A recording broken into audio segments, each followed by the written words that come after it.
As technology advances and the amount the younger generations use social media increases, the number of people committing illegal acts of child sexual exploitation also grows.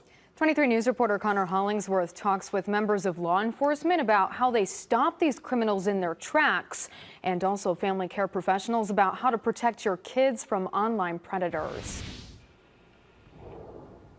In 2022, the National Center for Missing and Exploited Children's tip line received more than 32 million reports of child sexual exploitation, a number that keeps growing. But thanks to a partnership between agencies in the state of Illinois, the number of arrests is growing as well.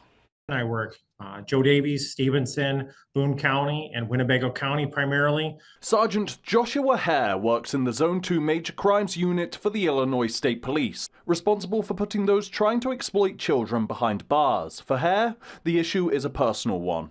Having children at home is a direct motivator for why I do this, and I think I speak for every single person that wears a badge that does these investigations. Hare says a partnership between agencies and the Illinois State Police has led to an increase in the number of arrests for those committing child sexual exploitation and the number of people investigating these crimes. We've got 13 agencies within the 12 counties that have provided us with over 20 investigators that they do this in addition to what they do every day. Emily Mulder with the Family Online Safety Institute says it's important to be proactive when it comes to helping your children understand what dangers can be waiting online. It really underscores the importance of having that conversation, at least having a baseline understanding of what their online activities are, the same way that, you'd want to have an understanding of what they're doing offline and who their friends are. Mulder says you shouldn't prevent your children from going online, but rather inform them of what to do if they come across something or someone sketchy.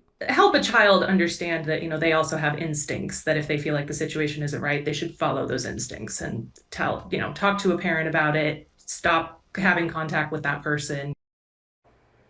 Some warning signs to look out for if your child does become a victim of sexual exploitation are a change in their behavior, whether or not they become more secretive or moody. Now, this could be typical teenage behavior, but that's why it's important to talk with your kids.